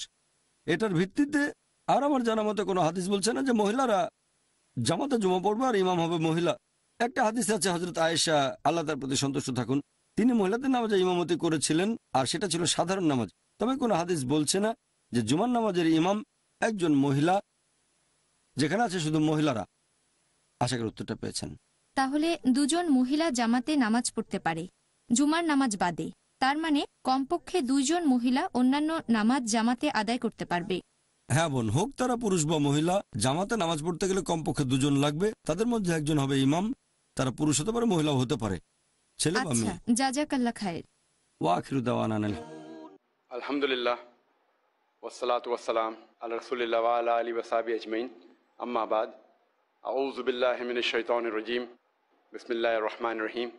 আমান আহসানু কওলাম মিম্মান দাআ ইলাল্লাহি ওয়া আমিলা সালিহান ওয়া ক্বালা ইন্নানিল মুসলিমিন রাব্বি ইশরাহ লি সাদরি ওয়া ইয়াসসির লি আমরি ওয়াহলুল উকদাতাম মিন লিসানি ইয়াফকাহু কাওলি।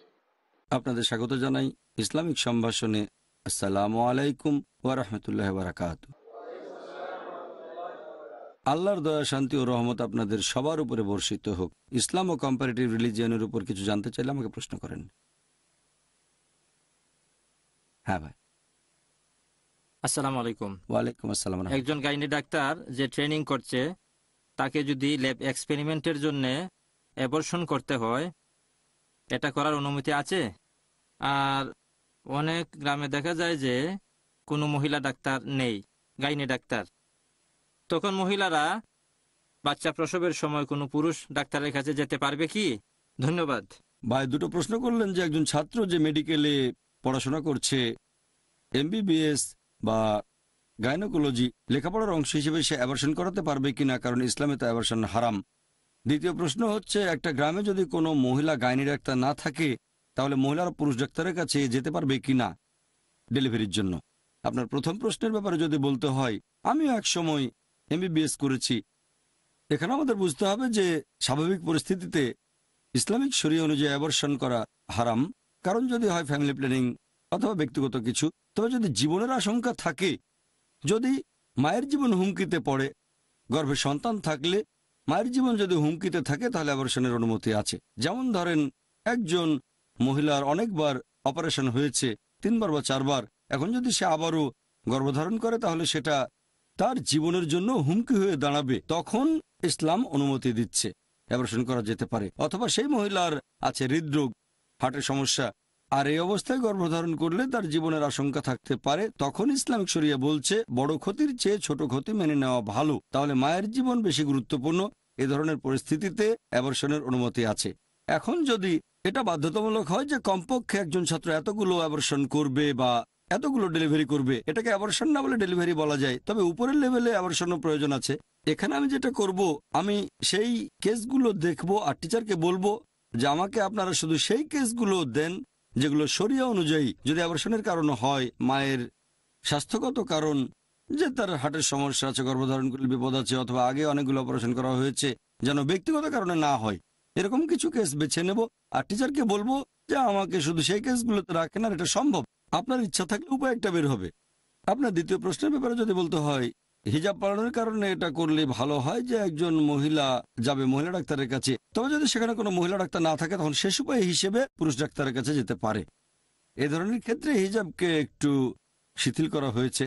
সূরা নূর অধ্যায় 24 আয়াত 31, যে মুমিন মহিলাদের বলো তারা যেন দৃষ্টি অবনত রাখে, শালীনতা বজায় রাখে, সাধারণত যা প্রকাশ হয় তা ব্যতীত যেন সৌন্দর্য প্রকাশ না করে। ব্যতিক্রম করা যেতে পারে। একটা হচ্ছে রোগীর জীবন হুমকির মুখে, আর সে সময় আশেপাশে যদি শুধুমাত্র একজন পুরুষ ডাক্তারই থাকে, রোগী মারা যেতে পারে, এরকম অবস্থা হলে শিথিলের অনুমতি আছে। এটা ছাড়া যখন জীবনসঙ্গী বেছে নেবেন সে সময় হবু স্ত্রীর মুখ দেখার অনুমতি আছে, এ সময় দেখতে পারবেন। আশা করি উত্তরটা পেয়েছেন।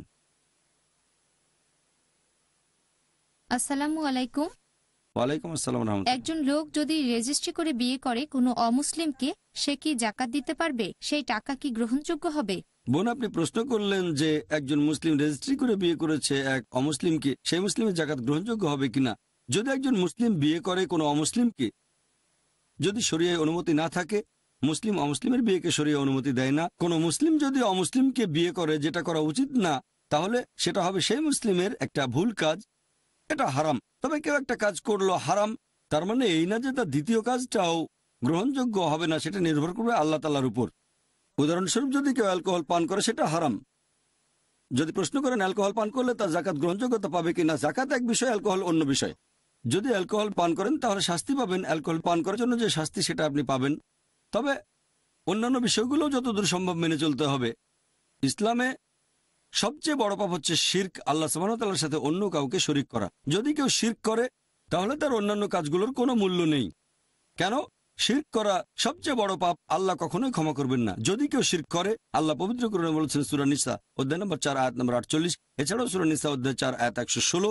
আল্লাহ চাইলে যে কোনো পাপ ক্ষমা করতে পারেন, তবে শিরক করাকে কখনোই ক্ষমা করবেন না। যদি কেউ মারা যায় মুশরিক হিসেবে, তার অন্যান্য সব কাজ মূল্যহীন। শিরক করেছিল কিন্তু মৃত্যুর আগে তওবা করলে সমস্যা নেই। অন্য যে কোনো পাপে তাকে সেই অনুযায়ী শাস্তি দেয়া হবে। তবে তার মানে এই না যে সে অন্য যে কাজগুলো করেছে সেগুলো গ্রহণযোগ্য হবে না, সেটা আল্লাহ বলতে পারেন। কিছু বিষয়ে সম্পর্ক আছে, সরাসরি বলতে পারেন এটা মূল্যহীন। যেমন ধরেন, যদি কেউ প্রার্থনা করে আর এই প্রার্থনা যদি নামাজের মতো হয় যা মুসলিমরা পড়ে, তাহলে ওই প্রার্থনা মূল্যহীন, নামাজটা মূল্যহীন। যেহেতু এটা পরস্পর সম্পর্কিত, তাই আমরা বলতে পারি এটা মূল্যহীন। কিন্তু যদি এটা উন্মুক্ত প্রার্থনা হয় তাহলে সে সওয়াব বা শাস্তি পাবে এই কাজের জন্য। আশা করি উত্তরটা পেয়েছেন। কোন ভাই? হ্যাঁ ভাই। আসসালামু আলাইকুম। ওয়ালাইকুম আসসালাম। কিছুদিন আগে খবরের কাগজে এসেছিল যিশুর বিশ্বাসঘাতক শিষ্য জুডাসের স্টেটমেন্টে পাওয়া গেছে। সেখানে যীশুখ্রিস্ট আর জুডাসের মধ্যে কথাবার্তার কিছু অংশ পাওয়া গেছে। আর সেখানে বলা হয়েছে যিশু বলেছিলেন জুডাসকে তিনি ক্রুশবিদ্ধ হবেন যীশুখ্রিস্টের বদলে। ভাই, আপনি প্রশ্ন করলেন যে জুডাসের লেখা গসপেল পাওয়া গেছে আর যীশু খ্রিস্টের বদলে নাকি জুডাসকে ক্রুশবিদ্ধ করা হয়েছিল। এটা কতখানি বিশ্বাসযোগ্য আর দাওয়ার কাজে কতখানি ব্যবহার করা যেতে পারে? আপনার প্রশ্নের ব্যাপারে বলতে গেলে আমাদের বুঝতে হবে যে আল্লাহ পবিত্র কোরআনে বলেছেন সূরা নিসা অধ্যায় নম্বর 4 আয়াত নম্বর 171, আল্লাহ বলেছেন তোমরা ধর্ম নিয়ে বাড়াবাড়ি করো না। এছাড়াও আল্লাহ পবিত্র কোরআনে বলেছেন সূরা নিসা অধ্যায় নম্বর 4 আয়াত 157 যে যীশু খ্রিস্ট বা ঈসা আলাইহিস সালামকে ক্রুশবিদ্ধ করা হয়নি, হত্যাও করা হয়নি। তাকে ক্রুশবিদ্ধ করা হয়নি, হত্যাও করা হয়নি, তাদের এরূপ বিভ্রম হয়েছিল। আর যারা মতভেদ করেছিল তারা সংশয়যুক্ত ছিল, অনুমান ছাড়া তাদের কোনো জ্ঞান ছিল না। তাহলে কোরআন পরিষ্কারভাবে বলছে যীশু খ্রিস্ট বা ঈসা আলাইহিস সালামকে ক্রুশবিদ্ধ করা হয়নি, হত্যাও করা হয়নি, একেবারে পরিষ্কার। যারা মতভেদ করেছিল তাদের মনে সংশয় ছিল। এখন অন্যান্য আরো ঐতিহাসিক রেকর্ড আছে যেগুলো বলছে এখানে কি হতে পারে। তবে পবিত্র কোরআনের ব্যাপারে যদি বলতে হয়, এখানে পরিষ্কার বলা হয়েছে তাকে হত্যা করা হয়নি, ক্রুশবিদ্ধ করা হয়নি। যারা এ ব্যাপারে মতভেদ করেছিল তাদের মনে সংশয় ছিল। অন্যান্য ঐতিহাসিক কিছু রেকর্ড, তবে কোনো সহিহ হাদিস নেই যেখানে কথা বলা হয়েছে। তবে অন্যান্য ঐতিহাসিক কিছু রেকর্ড আছে, আর অনেক বিশেষজ্ঞই বলার চেষ্টা করেছেন সেখানে কি হয়েছিল। এভাবে যদি পাওয়া যায় কোনো ডকুমেন্ট, খ্রিস্টান ধর্মের বিশেষজ্ঞগণ যেমনটা পেয়েছিলেন যে কি হয়েছিল, সেটা ঘটতে পারে নাও ঘটতে পারে। সেই ডকুমেন্টে এরকম বলা হয়েছে যে যীশুখ্রিস্টকে ক্রুশবিদ্ধ করা হয়নি, হত্যাও করা হয়নি। এই ডকুমেন্টটা সঠিক হতে পারে আবার নাও হতে পারে। আমরা মুসলিম হিসেবে কি হয়েছিল সেটা নিয়ে চিন্তা করব না, কারণ পবিত্র কোরআনে স্পষ্ট বলছে তাকে ক্রুশবিদ্ধ করা হয়নি, হত্যাও করা হয়নি, একেবারে পরিষ্কার। কি হয়েছিল তাতে আমাদের কিছু যায় আসে না। আল্লাহ ঠিক করেছেন, এটা প্রকাশ করবেন না। এখন সেই ডকুমেন্টের কথাগুলো সত্যি হতে পারে আবার নাও হতে পারে, এটা আমার দাওয়া দেওয়া বদলে যাবে না। তবে সেখানে আমি এভাবে কিছু বলতে পারবো না যে হ্যাঁ এটা সঠিক, কারণ এটা ঘটনা ঘটতে পারে নাও ঘটতে পারে। খ্রিস্টানদের ধর্মগ্রন্থের ব্যাপারে কোনো প্রমাণের কথা যদি বলেন, আমাদের নবী মুহাম্মদ সাল্লাল্লাহু আলাইহি ওয়াসাল্লাম বলেছেন, এটা আছে সহিহ বুখারীতে, মাত্র একটা আয়াত জানলেও তা প্রচার করো। এই সময় আহলে কিতাব বা ইহুদি খ্রিস্টানদের ধর্মগ্রন্থ থেকে উদ্ধৃতি দিতে পারেন, তবে একটা নিয়ম মানতে হবে। যদি সেই খ্রিস্টান ধর্মগ্রন্থের কথা হোক সেটা বাইবেল বা ঐতিহাসিক দলিল কোরআনের সাথে মিলে যায় আর হাদিসের সাথে, তাহলে সেই অংশটাকে আমরা সঠিক বলে মেনে নেব। যদি বাইবেলের অংশ হয়ে থাকে তাহলে আমরা বলবো বাইবেলের এই কথাটা আল্লাহ তাআলার বাণী। যদি সেটা কোরআন হাদিসের বিরুদ্ধে চলে যায় তাহলে নিশ্চিতভাবে বলতে পারবো যে এটা ভুল। আর যদি না মেলে কিন্তু সেটা বিরুদ্ধে যাচ্ছে না, কোরআনের সাথে মিলছে কিন্তু বিরুদ্ধে যাচ্ছে না, তাহলে সেই কথাটা সঠিক হতে পারে আবার ভুলও হতে পারে। তাই এভাবে দেখলে আমি বলবো এটা হয়তো সঠিক অথবা ভুল, তবে আমার কিছু যায় আসে না। যদি আমার মত জানতে চান, কোরআন একেবারে স্পষ্ট করে বলেছে তাকে ক্রুশবিদ্ধ করা হয়নি, তবে একজন খ্রিস্টানের সামনে আমি তার বাইবেল দিয়ে প্রমাণ করব। যদি মেনে নেই বাইবেল ঈশ্বরের বাণী, এই বাইবেল দিয়ে প্রমাণ করতে পারবো যীশু খ্রিস্ট বা ঈসা আলাইহিস সালামকে ক্রুশবিদ্ধ করা হয়নি। একটা বিতর্ক করেছিলাম একজন খ্রিস্টান মিশনারির সাথে ইরাকের, আর সেখানে বিতর্কের বিষয়টা ছিল যীশু খ্রিস্ট কি সত্যিই ক্রুশবিদ্ধ হয়েছিলেন। তার নাম প্যাস্টর রুকনুদ্দিন পিও। সেই বিতর্কে আমি আলোচনার মাধ্যমে দেখিয়ে দিয়েছি যে কিভাবে বাইবেল থেকে প্রমাণ করব যীশু খ্রিস্ট ক্রুশবিদ্ধ হননি। যখন প্রমাণ করে দিচ্ছি বাইবেল থেকে, যেটাকে তারা বলে ঈশ্বরের বাণী, অন্য আর কোনো রেকর্ড হয়তো এতটা কার্যকরী হবে না। লোকে আমাকে বলে, ভাই জাকির, আপনি তো বার্নাবাসের গসপেল দিয়ে প্রমাণ করতে পারেন, ইসলামের দৃষ্টিভঙ্গিটা কি? আমি তাদের বলি, পবিত্র কোরআন বলছে সূরা বাকারা অধ্যায় 2 আয়াত নম্বর 111, কোরআন বলছে আহলে কিতাবীদের তোমরা প্রমাণ পেশ করো যদি সত্যবাদী হও। আর আহলে কিতাবী বা খ্রিস্টান ইহুদিদের প্রমাণ হচ্ছে বাইবেল। তারা মনে করে যে বাইবেল ঈশ্বরের বাণী। যদি আমার কথাটা প্রমাণ করি অন্য কোনো সোর্স দিয়ে, যেটাকে হয়তো তারা ঈশ্বরের বাণী বলে মানে না, তাহলে সেখানে কয়েক ঘন্টার সময় অযথা নষ্ট হবে। প্রথমে প্রমাণ করতে হবে বার্নাবাসের গসপেল সঠিক, বিশুদ্ধ, যেটা তারা মানতে পারে নাও মানতে পারে। যদি প্রমাণ করি সেই সোর্স দিয়ে যেটাকে তারা সঠিক মনে করে, অর্থাৎ বাইবেল, তাহলে আমি কেন খালি খালি দ্বিতীয় সোর্সটাতে যাব? এটা হিকমা। আর আমি বলি এমনি পড়ার জন্য, জ্ঞান আহরণের জন্য পড়তে পারেন বার্নাবাসের গসপেল, অন্যান্য রেকর্ড, কোনো সমস্যা নেই। তবে দাওয়া দেওয়ার জন্য যখন কথা বলছেন একজন খ্রিস্টানের সাথে, তখন ভালো হবে যদি বাইবেল থেকে প্রমাণ দেন। আশা করি উত্তরটা পেয়েছেন। কোন বোন কি প্রশ্ন করবেন? আসসালামু আলাইকুম। ওয়ালাইকুম আসসালাম রহমতুল্লাহ বারাকাতুহু। আমি আপনাকে দুইটা প্রশ্ন করতে চাই, এগুলো পরস্পর সম্পর্কিত। আমার প্রথম প্রশ্নটা হচ্ছে, পুরুষরা যখন জুমার নামাজ আদায় করে, যদি ভুল না বলি, মানে আমি যতদূর জানি আলহামদুলিল্লাহ এখানে ফরজ 4 রাকাত হয়ে যাচ্ছে 2 রাকাত জুমার নামাজের সময়। আমার প্রথম প্রশ্ন, ব্যাপারটা এরকম কেন? দ্বিতীয় প্রশ্ন, ধরেন একটা বাসায় আমরা দুজন মহিলা, এখন জামাতে নামাজ আদায় করতে গেলে কমপক্ষে কতজন মানুষ লাগবে? আমরা দুজন কি জামাতে নামাজ পড়তে পারবো? আর জুমার দিনে হয়তো বিল্ডিংয়ে 6-7 জন মহিলা আছে যারা একসাথে নামাজ পড়ে, এখন আমাদের জন্য কি ফরজ 4 রাকাত, তাহলে 2 রাকাত হয়ে যাবে? এ ব্যাপারে আপনি কিছু বলবেন। বোন দুটো প্রশ্ন করলেন। প্রথম প্রশ্ন, জোহরে 4 রাকাত ফরজ নামাজ জুমা এসে 2 রাকাত হয়ে যায় কেন? জুমা হচ্ছে শুক্রবারের জোহরের নামাজ, এখানে বেশ কিছু শর্ত আছে জুমার নামাজের শর্ত। এখন 2 রাকাত হলো কেন? 2 রাকাত হয়েছে তার কারণ জুমার নামাজের সময় খুতবা দেওয়াটাও প্রয়োজনীয়। এই সময় একটা বক্তৃতা পেশ করা হয় নামাজ পড়ার আগে, এই কারণে সেখানে 2 রাকাত কম। কারণ এখানে আমাদের শুনতে হবে সেই খুতবা, জুমার নামাজের খুতবা, সেই কারণে 4 রাকাত নামাজ কমে হয়ে যায় 2 রাকাত। আপনার দ্বিতীয় প্রশ্নটা নিয়ে বলি যে জামাতে নামাজ পড়তে গেলে কতজন মানুষ লাগবে। যদি বলেন সাধারণ জামাত, যে কোনো নামাজে কমপক্ষে 2 জন লাগবে। সহিহ বুখারীর একটা হাদিস বলছে 2 জন মিলে জামাতে নামাজ পড়া যায়। তবে জুমার নামাজের ব্যাপারটা আলাদা। জুমার নামাজের ক্ষেত্রে আরো কিছু শর্ত আছে। জুমার নামাজ আদায়ের সময় খুতবা দিতে হবে, তারপর থাকবেন একজন ইমাম। মানুষের সংখ্যা বদলাতে পারে, কেউ বলেন 40, কেউ 50, মতভেদ আছে। আমার জানা মতে এমন কোনো হাদিস নেই যেখানে একেবারে নির্দিষ্ট করে বলা হয়েছে যে কতজন থাকতে হবে। কেউ বলে 2 জন, কেউ বলে 4 জন, অনেকে বলে আরো বড় সংখ্যা। এভাবে ইমাম লাগবে, খুতবা লাগবে। আর একটা কথা, এই খুতবা দেবে একজন পুরুষ। মহিলারা একসাথে জামাতে নামাজ আদায় করতে পারবে, তবে জুমার নামাজ না, অন্য নামাজ। সেখানে উপস্থিত মহিলাদের একজন তাদের মধ্য থেকে ইমাম হতে পারে, নামাজ পড়াতে পারে জামাতে, তবে জুমার নামাজ বাদে। জুমার নামাজের কিছু শর্ত আছে। আর জুমার খুতবা ইমামকে হতে হবে একজন পুরুষ। এটার ভিত্তিতে আর আমার জানা মতে কোনো হাদিস বলছে না যে মহিলারা জামাতে জুমা পড়বে আর ইমাম হবে মহিলা। একটা হাদিস আছে, হযরত আয়েশা, আল্লাহ তার প্রতি সন্তুষ্ট থাকুন, তিনি মহিলাদের নামাজে ইমামতি করেছিলেন, আর সেটা ছিল সাধারণ নামাজ। তবে কোনো হাদিস বলছে না যে জুমার নামাজের ইমাম একজন মহিলা, যেখানে আছে শুধু মহিলারা। আশা করি উত্তরটা পেয়েছেন। তাহলে 2 জন মহিলা জামাতে নামাজ পড়তে পারে, জুমার নামাজ বাদে। তার মানে কমপক্ষে 2 জন মহিলা অন্যান্য নামাজ জামাতে আদায় করতে পারবে। হ্যাঁ বোন, হোক তারা পুরুষ বা মহিলা, জামাতে নামাজ পড়তে গেলে কমপক্ষে 2 জন লাগবে। তাদের মধ্যে একজন হবে ইমাম। তারা পুরুষ হতে পারে, মহিলাও হতে পারে, ছেলে বা মেয়ে। আচ্ছা, জাযাকাল্লাহ খাইর। ওয়াইয়াকুম। হ্যাঁ ভাই। আসসালামু আলাইকুম। ওয়ালাইকুম আসসালাম রাহমাতুল্লাহ। আমার নাম ডক্টর মুশাররফ।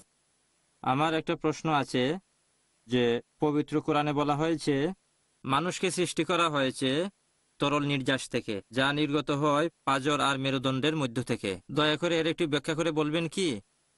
ভাই, আপনি প্রশ্ন করলেন পবিত্র কোরআন এখানে কি বোঝাচ্ছে যখন বলছে আমি মানুষকে সৃষ্টি করেছি তরল নির্যাস থেকে, নির্গত হয় পাঁজর আর মেরুদণ্ডের মধ্য থেকে। এ আয়াতটা রয়েছে সূরা তারিকে, অধ্যায় নম্বর 86, আয়াত 5, 6 ও 7।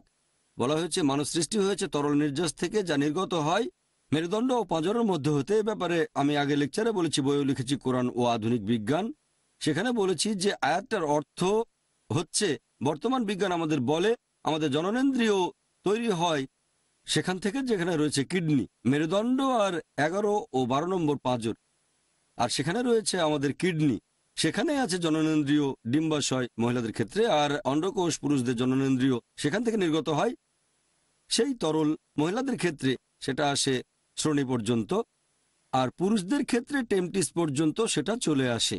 তাহলে এখানে বলা হচ্ছে যে প্রথমে এই জননেন্দ্রিয় এগুলো আগে তৈরি হয়, তারপরে নির্গত হয়। তাহলে আল্লাহ মানুষকে সৃষ্টি করেছেন তরল নির্যাস থেকে, অর্থাৎ শুক্রাণু, পুরুষের জননেন্দ্রিয় থেকে এটা তৈরি হয়, আর তারপর মানুষের জননেন্দ্রিয় তৈরি হয়। এই ব্যাখ্যাটা দেওয়া হয়েছে পবিত্র কোরআনের তাফসিরে। যদি আপনি এর বৈজ্ঞানিক দিকটা ভালো করে দেখেন, এই যে জননেন্দ্রিয় সেখান থেকে নির্গত হয়, তারপরে সেখানে রক্ত সরবরাহ চলতে থাকে একই জায়গায়, মেরুদণ্ড আর 11 ও 12 নম্বর পাঁজর, আর রক্ত সংবহনও সেই পথ দিয়েই হয়, মেরুদণ্ড আর 11 ও 12 নম্বর পাঁজর। তাহলে রক্ত সংবহন, সরবরাহ দুটো একই জায়গা থেকে। এটাই প্রমাণ করে। আর বিজ্ঞানও এখন বলছে যে মানুষের জননেন্দ্রিয় পুরুষ এবং মহিলার কিভাবে তৈরি হচ্ছে, প্রমাণ করে যে এটার উৎপত্তিও সেখানে। আপনারা একটু ভালো করে দেখলেই বুঝবেন এখানে সম্পর্ক আছে। পবিত্র কোরআন এভাবে বিভিন্ন কথা বলেছে। কোরআনের অনেক আয়াতে বৈজ্ঞানিক তথ্য আছে যেগুলো আমরা জেনেছি কিছুদিন আগে। পবিত্র কোরআন এখানে প্রথমে শুক্রাণুর কথা বলেছে, আর পরবর্তী স্টেজগুলো আল্লাহ এখানে কথাটা একবার বলেছেন। এটা অন্য জায়গাতেও আছে, কিছু আয়াতের ক্ষেত্রে আল্লাহ এমন করেছেন। তবে আল্লাহ যখন বিজ্ঞানের তথ্য দিচ্ছেন, পাশাপাশি আরো অনেক কিছু জানাচ্ছেন। বর্তমানের আধুনিক বিজ্ঞান আমাদের জানাচ্ছে 1400 বছর আগে কোরআন যা বলেছে সেটা সঠিক। আশা করি উত্তরটা পেয়েছেন। কোনো ভাই প্রশ্ন করবেন? হ্যাঁ ভাই। আসসালামু আলাইকুম। ওয়ালাইকুম আসসালাম। ভাই, আমরা শুনেছি যে জিব্রাইল আলাইহিস সালাম রমজান মাসে আমাদের নবীকে সম্পূর্ণ কোরআন পড়ে শোনাতেন, যে আয়াতগুলো নাজিল হয়েছে আর যেগুলো পরবর্তীতে আসবে। তাহলে নবী মুহাম্মদ সাল্লাল্লাহু আলাইহি ওয়াসাল্লাম ওহীর জন্য অপেক্ষা করেছিলেন কেন? ভাই প্রশ্ন করলেন জিব্রাইল আলাইহিস সালাম নবীকে রমজান মাসে সম্পূর্ণ কোরআন পড়ে শোনাতেন, তাহলে পরবর্তী আয়াতগুলোর জন্য নবী অপেক্ষা করলেন কেন? খুবই সুন্দর প্রশ্ন। অনেকেরই এই ভুল ধারণাটা আছে যে জিব্রাইল আলাইহিস সালাম কোরআন পড়ে শোনাতেন, তিনি শুধু সেই অংশটা পড়তেন যেটা নাজিল করা হয়েছে। ধারাবাহিকভাবে একটা নিয়ম ছিল, যেটা নাজিল হয়নি সেটা পড়তেন না। যখন 1000 আয়াত নাজিল হয়েছে, জিব্রাইল তখন সেই আয়াতগুলোই পড়তেন, অন্য আয়াত বলেননি। শুধুমাত্র একেবারে শেষ রমজানে তিনি 2 বার সম্পূর্ণ কোরআন পড়ে শুনিয়েছেন। কোরআন সম্পূর্ণ নাজিল হওয়ার পর তিনি সেটা 2 বার নবীকে পড়ে শোনান, তখন পবিত্র কোরআন সম্পূর্ণ হয়েছে। সব আয়াত নাজিল হয়েছে। অনেকেরই এরকম ভুল ধারণা আছে যে জিবরাইল সম্পূর্ণ কোরআন পড়ে শোনাতেন প্রথম রমজান থেকে একেবারে শেষ রমজান পর্যন্ত যে আয়াতগুলো নাজিল হয়েছে শুধু সেগুলোই পড়তেন। আশা করি উত্তরটা পেয়েছেন। হ্যাঁ ভাই। আসসালামু আলাইকুম। ওয়ালাইকুম আসসালাম রহমতুল্লাহ। ভাই, আপনি শ্রী শ্রী রবিশঙ্করের প্রতিষ্ঠান দি আর্ট অফ লিভিং, এটা নিয়ে আমাদের কিছু বলবেন কি? ভাই, আপনি দ্য আর্ট অফ লিভিং সম্পর্কে জানতে চাইলেন, যার প্রতিষ্ঠাতা শ্রী শ্রী রবিশঙ্কর, এই সম্পর্কে আপনি জানতে চাইলেন। এখন এই আর্ট অফ লিভিং আমি যতটা জানি এটা একটা প্রতিষ্ঠান, আর পৃথিবীর মধ্যে সবচেয়ে বড় এনজিও, সর্ববৃহৎ রেজিস্টার্ড ইউএন বডি এনজিও পৃথিবীর মধ্যে। শ্রী শ্রী রবিশঙ্কর এই আর্ট অফ লিভিং এর প্রতিষ্ঠাতা। এনার সাথে আমি একটা বিতর্ক করেছিলাম কয়েক মাস আগে, 21 জানুয়ারি। পিস টিভিও সে সময় চালু করি। আর এই প্রতিষ্ঠানের শাখা আছে 144টা দেশে, এমনকি সৌদি আরবেও। খবরে ওয়েবসাইট বলছে। ভেবেছিলাম সৌদি আরবে হয়তো এটা শাখা নেই, কিন্তু পরে জানতে পারলাম অফিসিয়াল নাকি আনঅফিসিয়াল জানি না, তবে একটা শাখা আছে খবরে, তাদের ওয়েবসাইট বলছে আর্ট অফ লিভিং। তিনি 35টারও বেশি দেশে ভ্রমণ করেছেন, 35-এরও বেশি বিভিন্ন দেশ, আর তার বাজেটও বিশাল। তিনি ভারতের সবচেয়ে জনপ্রিয় আধ্যাত্মিক গুরুদের মধ্যে একজন। তিনি আর্ট অফ লিভিং এর প্রতিষ্ঠাতা। যদিও তিনি প্রচার করেন যে তিনি মানুষকে শেখান কিভাবে শান্তিপূর্ণ জীবনযাপন করা যায়। তার মতে একজন মানুষ যে কোনো ধর্মের অনুসারী হতে পারে। মুসলিম হলে ইসলাম ধর্ম পালন করবে, খ্রিস্টান হলে খ্রিস্টান ধর্ম পালন করবে, হিন্দু হলে হিন্দু ধর্ম পালন করবে। তবে যদি তার লেকচার শোনেন, তিনি সেখানে হিন্দুইজম প্রচার করেন, তবে সেটা বেশ আধুনিকভাবে কিছুটা উজ্জ্বল রেখে। একজন সাধারণ মানুষ হয়তো সেটা বুঝতে পারবে না। এজন্য তিনি অনেক দেশেই পুরস্কার পেয়েছেন। আমেরিকার জর্জ বুশ, তারপর পাকিস্তানের পারভেজ মুশাররফ, মধ্যপ্রাচ্যের অনেকগুলো দেশও আছে। আমন্ত্রিত হয়েছেন তার কার্যক্রমের জন্য। দুবাইতে তাকে একটা অ্যাওয়ার্ডও দেওয়া হয়েছিল। এভাবে প্রচার করেন আধুনিকভাবে, কিছুটা উজ্জ্বল রেখে। হিন্দুইজম প্রচার করেন। আপনারা যদি তার লেকচার শোনেন, আমি সে বিতর্কের আগে তার কিছু লেকচার শুনেছিলাম, তার কথার 50 থেকে 75% মিলে যায় কোরআনের সাথে। এটা বলছি না যে উনি কোরআন থেকে নিয়েছেন, এর মানে তার কথার অনেক কিছুই সঠিক, তবে সব নয়। তার কথার একটা বড় অংশ কোরআনের বিরুদ্ধে যায়। তবে যেসব যুক্তির কথা বলেছেন তার অনেক কিছুই সহিহ হাদিসে আছে, অনেক কিছু বর্ণিত আছে কোরআনে। তিনি নিজের মতো করে বলেছেন কিভাবে আমরা দিনুল ফিতর দিয়ে জীবন অতিবাহিত করতে পারি। তার অনেক কথাই কোরআন হাদিসের সাথে মিলে যায়, তবে সর্বশক্ত ঈশ্বরের ব্যাপারে তার অবস্থানটা বিভ্রান্তিকর। সেটা কোরআনের বিরুদ্ধে যায়, এমনকি বেদেরও বিরুদ্ধে যাচ্ছে। তিনি নাকি বেদের উপর বিশেষজ্ঞ, তবে ঈশ্বর সম্পর্কে তার ধারণাটা বেদসহ অন্যান্য ধর্মগ্রন্থেরও বিরুদ্ধে যাচ্ছে। মাঝে মধ্যে দু একটা উদ্ধৃতি দেন। লোকে যখন তাকে জিজ্ঞেস করে আপনি কি ঈশ্বর, কখনো হ্যাঁ কখনো না, এক এক সময় এক একটা বলেন, ঈশ্বর তো আমার মাঝে, ইত্যাদি ইত্যাদি, আপনার মাঝে ঈশ্বর আছে। এভাবেই তিনি প্রচার করেন। বাইরে থেকে মনে হবে শান্তির কথা, আর তিনি বেশ কিছু সেবামূলক কাজও করে থাকেন। বেশ কিছু হসপিটাল, তারপরে ক্লিনিক সিস্টেম বিভিন্ন জায়গায় করেছেন। তবে আমার মতে তিনি আসলে হিন্দুইজম প্রচার করছেন। সেজন্য আমরা একটা আলোচনা করেছিলাম, সর্বশক্তিমান ঈশ্বরের ধারণা একেবারে মাথায় পেরেক ঠোকা। সবাই জানে তিনি বেদের উপর বিশেষজ্ঞ, বেদ সম্পর্কে অনেক জ্ঞান রাখেন। আপনারা যদি সেই ভিডিওটা দেখেন, দেখলে বুঝবেন প্রশ্নোত্তর পর্ব তিনি খুব পছন্দ করেন, শুধু আমরা যেটা করেছি সেটা বাদে। আর তিনি ভ্রমণ করেছেন সুইজারল্যান্ডে, ইউরোপিয়ান দেশগুলোতে, আমেরিকা, কানাডা, এরকম বিভিন্ন দেশে তিনি ভ্রমণ করেছেন। তিনি প্রশ্নোত্তর পর্ব খুব পছন্দ করেন, তবে তাদের অনুষ্ঠানগুলো একটু আলাদা, আমাদের মতো নয়। আমার মনে হয় জীবনে উনি এই প্রথমবার, হয়তো এরকম মনে হয়েছে আমার কাছে, হয়তো করেছেন উন্মুক্ত প্রশ্ন। যে কেউ চাইলে প্রশ্ন করতে পারেন। কে প্রশ্ন করবেন, হাত তোলেন, হাত তুললেন, যে কেউ প্রশ্ন করতে পারেন, ঠিক। তবে তার প্রশ্নগুলো আসে চিরকুটে, তোলা হচ্ছে বাস্কেট থেকে। এভাবে তিনি ভেবে চেয়েছিলেন এখন প্রশ্নগুলো সাজানো হতে পারে। হ্যাঁ, মাইকেও সাজানো প্রশ্ন করা যায় যদি চান, তবে সবগুলো না।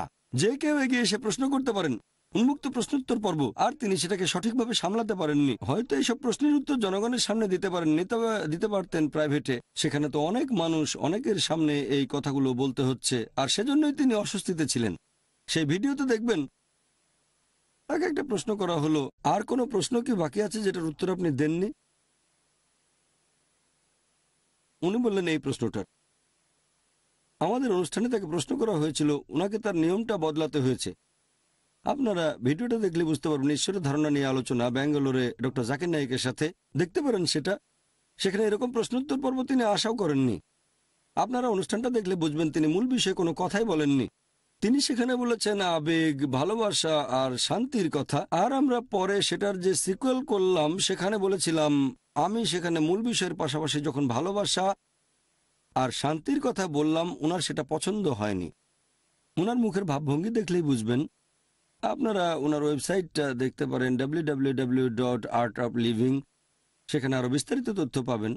আশা করি উত্তরটা পেয়েছেন। ওয়া আখিরু দাওয়ানা আলহামদুলিল্লাহি রাব্বিল আলামিন। ইয়া রাব্বু ইন্নাকা আনতাস সালাম মিনকা সালামু ইলাইকা সালাম ইয়া রাব্বু ইন্নাকা আনতাস সালাম মিনকা সালামু ইলাইকা সালাম লিআমরিকা ইয়ারজিউ আমরুল আনাম بين يديك قلوب الأنام لأمرك يرجع أمر الأنام بين يديك قلوب الأنام